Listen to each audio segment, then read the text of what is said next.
Nagbabalik po muli ang inyong lingkod at nagbabalita ng mga balitang dapat nating malaman dito sa ating bansa. Ito ang Balitang Pambansa. Atin ngang matutunghayan sa channel na ito kung ano ang nangyayari sa loob ng ating gobyerno at syempre tumutulong na rin sa ating mga mamamayan na malaman ang katotohanan dahil mayroon tayong karapatan na malaman ang tunay na nangyayari sa ating bansa. Ngunit bago natin panoorin ang balita, huwag niyo pong kakalimutan na mag-subscribe sa ating channel at pindutin ang notification bell para lagi kang maging updated sa ating mga bagong videos na ina-upload araw-araw. At sa ating mga solid viewers naman dyan ay maraming salamat naman po sa walang sawang pagsuporta. At syempre, huwag din pong kakalimutan mag-iwan ng like at i-share ang ating mga videos. At kung mayroon ka naman pang opinion, ang ating comment section ay bukas para sa inyong mga hinaing. Ito na nga mga kaibigan, ating panoorin ang buong video. Salamat po muli and God bless!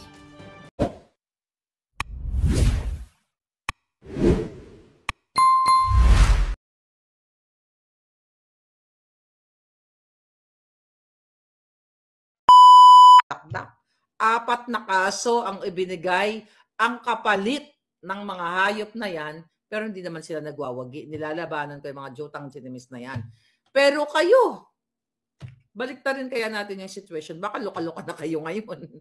Diba? Kung sa inyo ginawa ni Lisa Tanas na intimidate ako, baka nabjuang na kayo. Pero andito pa rin ako, tumatayo, lumalaban sa mga hayop na to kasi naniniwala ako na one day or anytime soon, papantay ang paa ng mga jutang ginemes na yan. And now, ito ang sabi ko nga, tipping point for you to act now. Religious group, thank you INC, Catholic Church, magtatanga-tangahan na lang ba kayo? Ano yung mga mensahe nyo kada linggo sa mga parishioners? Ano yung mga mensahe na yan? Putang ina.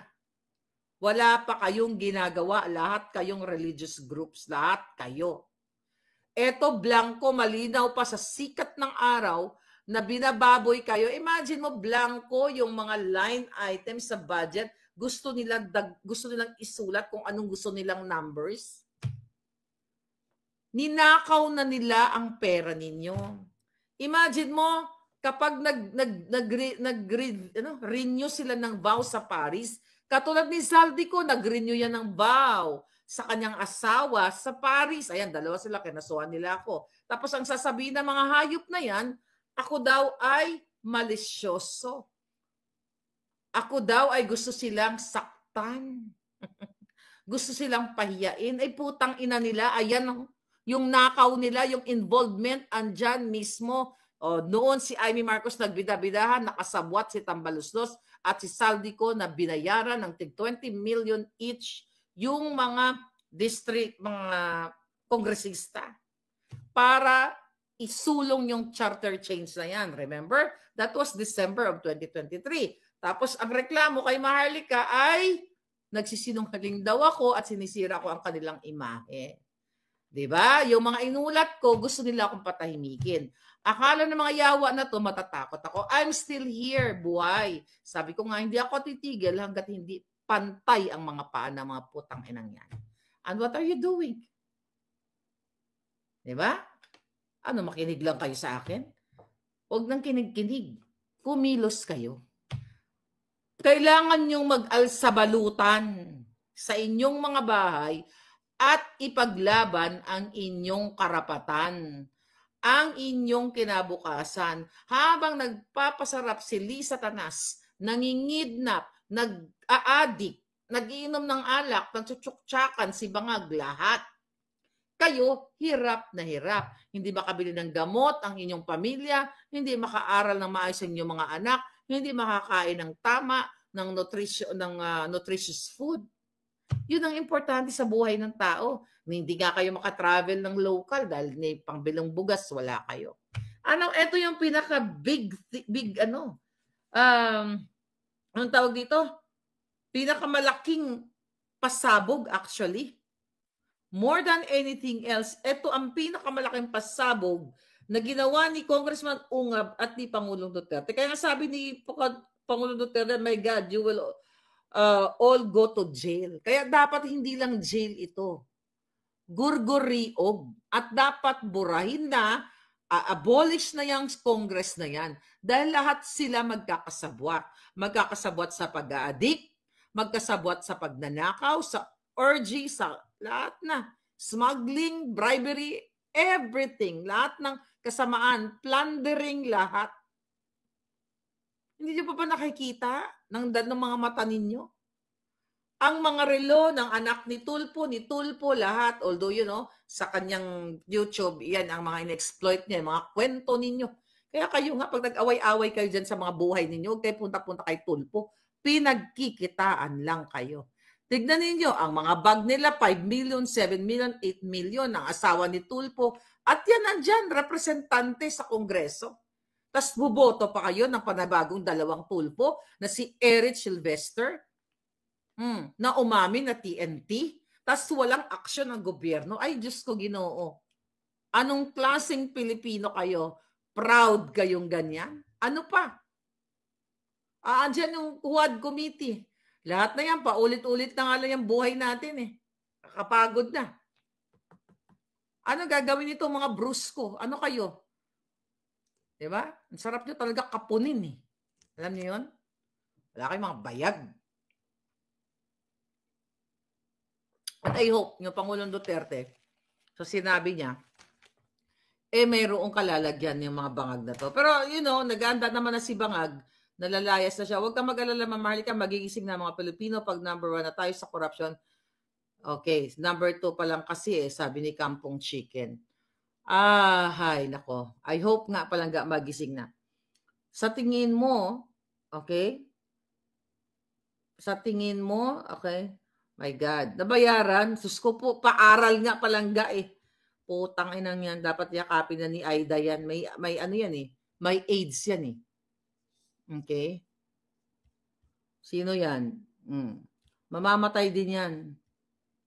Mamamatay din yan. Pok lang yan. Pag niyakap na yan ni Aida, mamamatay yan sama-sama sila. At hindi niya mapapakinabangan ang ninakaw niya sa kaban ng bayan. I like your cup, palangga. Okay. Sana may maghain ng kaso sa Supreme Court about sa invalid GA. Meron nan siguro. Sinishing. Lipat tayo sa probinsya nyo. Mahirap na ang Maynila, sabi ni Egg White. Alright. Jonaline Aragon, thank you so much. No to Tulfo, sabi ni Susan Buhangin. We protect and serve the corrupt, the evil, sabi ni Benj 6. Ayun na nga eh. Hindi na kayo naaawa sa inyong mga sarili. Okay? O yung nagtatanong, siya daw yung pok lang may Aida. Hulaan nyo na lang. Yung may Aida. Putangin na yan, may maintenance lang kaya nabubuhay ang buwakan ng inang yan eh. Okay. I firmly believe God is moving in our midst. Pinaaabot lang ito sa sukdulan para walang sisihan. Our wicked leaders will disappear. They will be gone, sabi ni Sarita Soler. Okay? Name your price ang nakaw, sabi ni Buhay Construction. Pwede pa kaya mabawi? Pwede pa kaya mabawi ang nanakaw? Yes. Sila, kung mababawi yan. Hindi man lahat, pero mababawi yan. Right.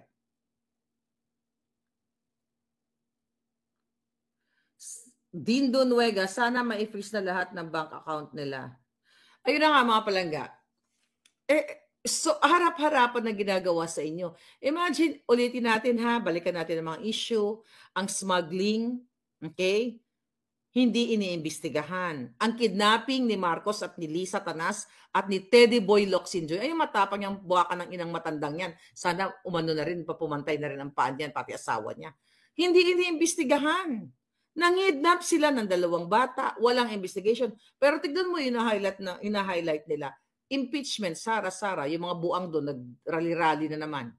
Okay? Puro impeachment. Versus 125 million na dinidikdik nila kay Sara Duterte, kay Vice President Sara. Pero ito ngayon, malinaw pa sa sikat ng araw, billions of pesos ang binlangko nila at ito ay labag sa batas.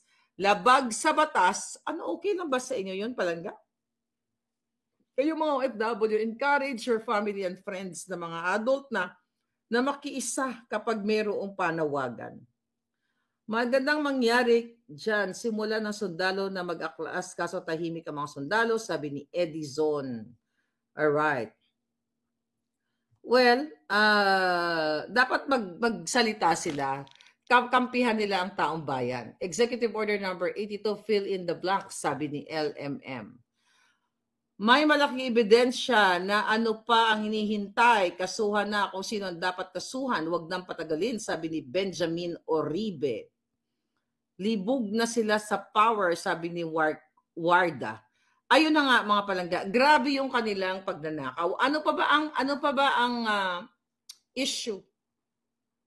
Ha? Ano pa ang issue para magising kayong lahat? Itong hayop na Lisa Marcos, inuubos niya. At ng kanyang pamilya, inuubos ang pera ninyo. Hindi lang si Lisa Marcos adictus. Marcos, Araneta, Saldico, Tambaloslos, Romualdez, lahat dyan ng mga kongresistang nasa WAD committee, mga kawatan. Okay? Halos lahat yan, nakikita nyo ba? Lahat naka-designers. Even ang asawa ni George Garcia. Iba-iba ang mga bag, putangin na. Diba? George Garcia. May nag-send sa akin. Umaasta pa daw ang asawa ni George Garcia.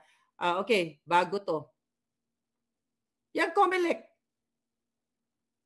Yung kanya daw asawa, mayroong guard ba or assistant. Ang sabi daw, hawakan mo tong bag ko.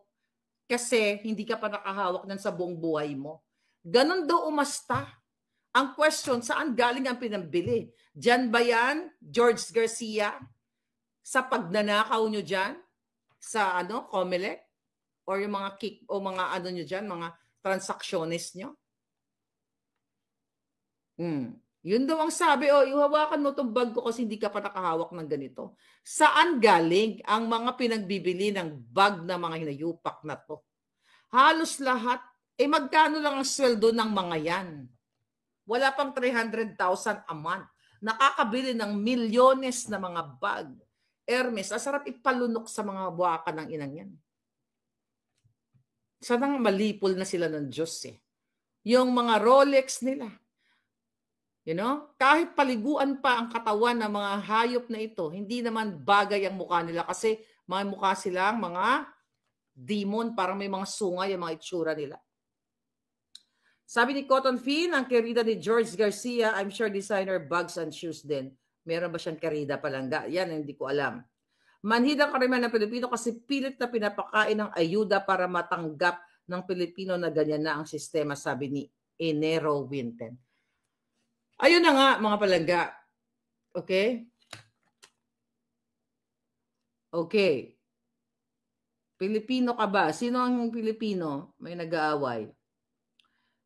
Isa pa yang, ano na yan?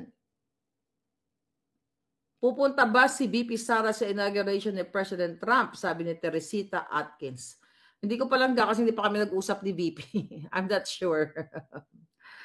Ay, nako. Ganid, sabi ni Dense Scorpion. Okay. Isay, isa akin hindi pa binigay. Beverly payo doon, hindi pa nagbigay, nag-ano sa inyo ang maghintay lang po kayo. Yung mga doon sa consolation prize na bigay, na si Mindanao na lang ang hindi, dahil wala akong information sa kanya. Alright? Sana be patient. Kasi pag ganun, nakakadala. Wala nang pa-premyo sa susunod. Alright? John, thank you so much. Pag blanco, may plano. Yes, Dens. Pwede bang ipa-impeach ang mga buhaya? Si Bangag, at First Family, sabi ni Mayor, siya dapat yan, mga impeachable offense grounds yan. Siya dapat ang ini-impeach. Si Bangag, sa dami-dami niya, yung pagdudurog pa lang niya nung araw ng kagitingan, nung nahuli siya na punong-puno ng pulburon niya dito, may residue. Yun pa lang, dapat napaila na ng impeachment yan eh.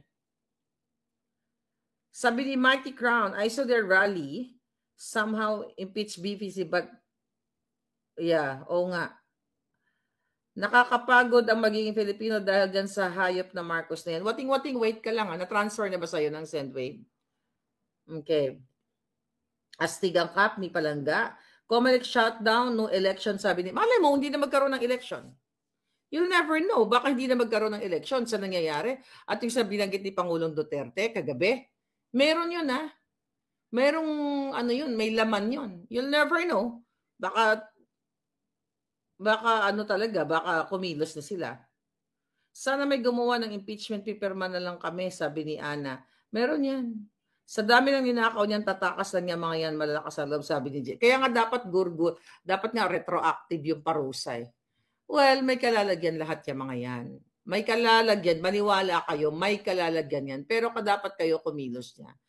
Kasi tinitest nila, sinubukan nila yung kay Pastor Kibuloy, yung ginagawa nila kay Sara. 'Di ba? Yung panggigipit nila, pag ginagawa nila sa vloggers, ginawa nila kay Colonel Grialdo, kay Wilkins. Asa na si General Wilkins? Kinulong na ba nila? May balita ba kayo? Parang hindi ko nabalitaan. Yeah, Lilia, hindi lang 5 million ang mga bag. 7 million, 8 million pa yung mga bag. Kaya dapat talaga, okay? Dapat talaga, tapusin nyo na yan si Bangag.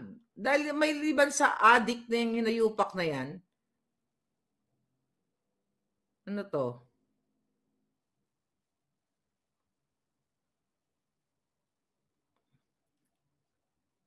Red note? Oo. May red note. May red note na ba kayo? May nag-send sa akin. Okay, ano to? Chinese din to ang red note, di ba? Anyway.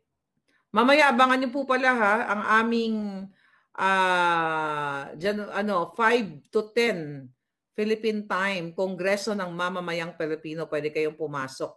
Kami nila Attorney Harry Roque at si Professor Ana Maalindog. Uy, yan. Ana Maalindog, uy. Malindog, uy. So, sumama kayo sa amin. Yes. Beverly, okay? Antayin mo na lang ang ating Sendwave app. Okay? Borgs, paging Borgs, andiyan ka ba? Ang ating Sendwave representative. Betrayal of public trust. Yung pagdudurog ni Bangag sa paggamit niya ng polvoron, sabi ni Chito Gallego. Okay, yes. Ano daw? You, ma'am, if you are not busy, you must have time general check-up, ENT. Bakit, Palangga? Regular check-up naman ako, Palangga, sabi ni Kathy. Yeah, why not? Bobby Ornopia. Aside from Attorney Vic Rodriguez, sabi ni James, sino po ba ang napupusuan nyo? Marcoleta. Yeah, si Congressman Marcoleta, of course, saka si Pastor Kibuloy. Grabe palang gaano pa bang ebidensya ang gusto nila para magising sa katotohanan, sabi ni Tita Alice. Gawing sisig si Liza Tanas, sabi ni John Arceta. Kaya nga, ano pa ako, fed up na ako kung tatanungin niyo ako, napapagod na rin ako Diba? For 3 years. Diba? Anong panawagan ko dati? Ako pa lang, halos ang maingay. Tapos, galit nga kayo sa akin. Diba? Tapos ngayon, naniwala kayo. Lahat ng in-expose natin naging totoo. Sabi ko, magsalita na kayo.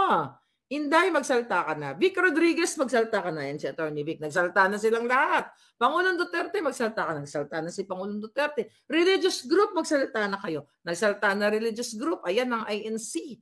Na yung, ano yung hinaing natin dito? Bataas na bilihin, corruption, kaletsya nila. Sinabi rin ng INC. Ibang approach lang yung sa kanila. So naging, kumbaga, lahat ng tinuran ko dito sa vlog natin, in-expose natin, ay totoo at mayroong mga nanindigan at nagsalita na. Andyan nga si Pastor Kibuloy, yan, di ko naman hinulaan yan, yung kanilang SMNI na sabi ko pupunteryahin, then vloggers pupunteryahin. Sino ba unang pinunterya? Di ba ako? And now, andyan si General Macana, si Dado, si sino pa? 'Di ba? Kung sino-sino pang mga kinasuhan. Ito mga tiwalang AFP at PNP, parang kung sinong kasarap. Wag mo muna yan. Wag na natin gawin yan, Palangga. Philippine Shell, baka kumilos eh. Grabe naman ang million bucks na yan. 500 peso worth nga. Happy na ako. As long as walang butas, sabi ni BF Channel. Kasi status symbol yan ng mga kawatan. Okay? Watch and Learn Channel. Hi, madam, bakit po hindi kayo nagbablog ni Ma'am Cathy Binag? Shout out, Cathy! Kasi hindi kami nagkakatagpo. Minsan busy-busyhan. In the past, busy-busyhan ako, di ba? Babablog din kami. Mamaya, papasukin ko siya doon sa show namin. Ay, nako mga palangga. Okay? Masusunog yan sila katulad sa Los Angeles, sabi ni Marlene. Hindi naman lahat ng nasunugan palangga masamang damo dito. But, you know, I don't know what's the message. Ang Diyos kasi may mensayan. Minsan, madalas may mensayan sa atin. Pinay Pilipinas. Okay. OFW from Thailand here. Number 1 supporter ako ni Attorney Vic. Please share online campaign materials po ni Attorney Vic para makatulong naman sa kampanya. Oh, yeah. We'll do that, Palangga. We'll do that. Thank you so much. Kausapin natin yung kanyang mga palangga. Gogo Beautiful Idol watching from Tagum City, Davao, Boxing Fans Channel. Paano mag-file ng case mga Filipino citizens with regards to the invalid 2025 budget? Pwede tayo magtanong sa lawyer, Palangga. At I think may gagawa naman dyan. Siguro pag mayroong pagtitipon, yun na yung gawin ninyo. Diba? Ano daw? Wala akong lipstick. Meron akong lipstick na tanggal na lang kasi lumapang na naman ako. Alam mo naman ako, favorite thing to do, kumain. Kaya, yung majoba ng hitad. Yan, may lipstick na ako. Hayop na bangag yan, sabi ni Jumedis Makatul. Makati yun Palangga. Hi, Dangs. Maging matapang at matatag tayo dahil mapipera na galing sa nakaw. Alicia Maunan. Totoo yun. Kailangan yung maging strong. Maging matapang. At, sabi ko nga, pag mayroong pagtitipon, pag may nanawagan, sumama kayo. Diba ako, diba? Pinupunterihan ako ng mga hayop na yan, patuloy akong lumalaban sa mga jutang sinimas. Akala nila mapipeste nila yung buhay ko. Hindi nila alam, lalong yumayabong ang ating alindog ngayon. Parang nagre-redness yata. Parang may red note ako. Parang may red note ako. Hindi. Anyway, Galdi Galos, PMA has produced Lemming Officer Corp. These are all by sabi DW din ngayon, hindi naman siguro bayot. Tuliin lang natin, no? Hindi naman siguro bayot yung mga yan Palangga. Tama po, sabi ni Chito, nakakapagod na ang hindi pagkilos ng maraming ordinaryong Pilipino para patalsikin si Bobo M. Bangag. Pero hoping pa rin po ako na darating din ang pagbagsak ng mga bangag na mga maganda ko ng true. Yun na nga in-expose ko sa inyo. Imagine mo, di ba, sabi ko sa iyo, meron silang inatinang kasal sa Thailand. Pinakita ni ano yan. I think pinakita, follow nyo si Political Witch Boy. Tignan natin ito. Dito na natin sa kanya revamp. Political Witch Boy. Ayan, ano to? Ito si Political Witch Boy. Kung ano mga pinapost. Okay, tignan natin to. Okay, here we go. Share screen natin si Palangga. Okay. Yan yung share screen natin. Nakita nyo yan. Yan yung kasal sa Thailand. Sorry dito sa hindi ko sa isang Maharlika Network. Pasensya na. Okay. So nakita nyo yan. Lakihan natin. Lakihan natin ng bonggang-bongga. Paano ba ito lakihan? Okay, ganyan na lang natin. Okay. Malaki ba? Yan. Sa Koh Samui yan. Okay. Alright, tingnan natin. Nakita nyo? Yan sinasabi ko, in-expose ko sa inyo. Na nandiyan ang mga cabinet secretaries. Medyo top shot lang ito. Yung kung sino to mga taong ito. Ayun nakita yung nakaitim. Si Simon yata yan, yung nakaitim sa right. Mukhang si Simon yan, yung anak ni Bangag. Yung naka-black. Dito sa right side. Yung angulo niya, mukhang siya yan. Sino pa dyan? Maghanap kayo ng cabinet secretaries dyan. Anyway, Oh, ito yan, oh, ito yung kasal ng anak ni Altenco. Ayan, oh, nung 17. Pero ang kanilang celebration, 5 days yan. Nagkamali ba ako ng pag-expose sa inyo, mga palangga? Never nagkamali si palangga dito. A1 yung mga information natin. So baka nandyan na si Bangag ngayon. Nagpakita ba si Bangag ngayon? Weekend ngayon. Nagpa-party sila dyan. Tingnan mo si Political Witch Boy, yung kanyang post. Nandun si mukhang angulo ni Simon yun. So, ito yung sinasabi ko na yung pera ninyo, pinangpa-party lang, pinamamasahe lang ng mga cabinet secretaries na pumunta doon. At itong anak ni Altenco, I don't know kung hindi natin alam kung saan galing yung perang bonggang-bongga dahil high-end yung lugar eh. Maldives daw yun.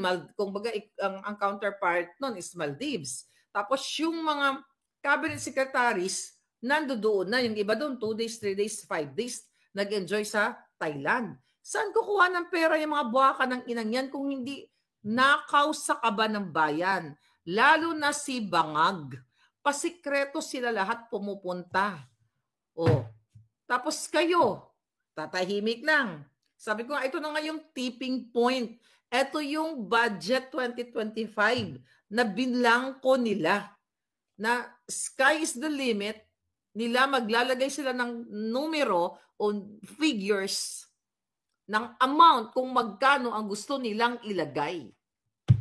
Pinaliwanag na ng ating magaling na presidente, abogado, prosecutor na unconstitutional. Andyan din si Attorney Vic, andyan si Kong Ungab, at marami pang ibang nagpapaliwanag dyan ng mga about. Hindi, kahit nga sabi ko grade elementary tayo, alam natin yun eh. Di ba? Or high school. Na hindi po pwedeng ang batas ay blanco. Only in the Philippines. Na blanco ang batas, mga hitad. My God. Saan na kayo pupulutin? Get up. Kailangan nyo nang kailangan nyo nang magpakita ng alindog ninyo. Sabi ni Richard Season Ferrer, ba't ang cute naman ang writing mo? Paano ginagawa yan? Ayan, nawala ka tayo. Mahal ka ng taong bayan at naniniwala lahat. Ngunit, ang binabalita kay BBM ay iba. At sino ba ang nakakalapit araw-araw kay BBM Secretary niya na gustong gawing legal lahat ng illegal? Yun na nga, Richard Season Ferrer. Well, kailangan ng boses ng bayan. At kailangan, tama yung panawagan ni Pangulong Duterte, yung mga polis, mga military, hindi naman mananahimik yan. Yun ang sabi niya. Kaya nga sila pinili ng taong bayan para magtrabaho, sabi ni Sapphire. Ayun na nga, since hindi nila ginagawa yung kanilang mandato, yung kanilang trabaho, ang ginagawa nila, mangawat na magnakaw, I believe, baka pag natanggal si Bangag, tanggal pati Congress. Lower and upper. Tanggalin na yan. Magkaroon na lang tayo ng Federal Parliamentary? Who knows? Diba? Pero dapat yung mga cabinets na ilalagay, hindi the same mukha. Dapat ibang mukha. Gusto niyo ba Federal Parliamentary? Tanggalin na natin yan. Okay? Tanggalin na natin yung Congress.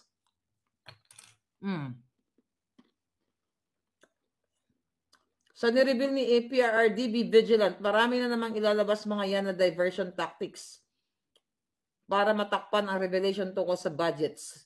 Sipain ng mga yan, sabi ni Jumel. Yun na nga. Magkano naman yan? Nagpapakalat na naman ng mga black ops nila. Katulad nung sa addict ni Bangag, yung video, di ba? Anong ginawa nila? Tinarget nila yung mga pogo. O tignan mo, absuelto naman si Kasiong at saka si Guo. 'Di ba? Nakita mo, diversionary lang 'yan. Talaga lahat ang ginagawa niya. Ngayon, hindi kayo kikilos, wala talaga mangyayari. Go Federal Parliamentary Government sa Pinas, sabi ni GC Girama. Yeah. Support new form of government, sabi ni Andres Bonifacio. Maydon. Maydon, okay na, 'di ba? I sent you already.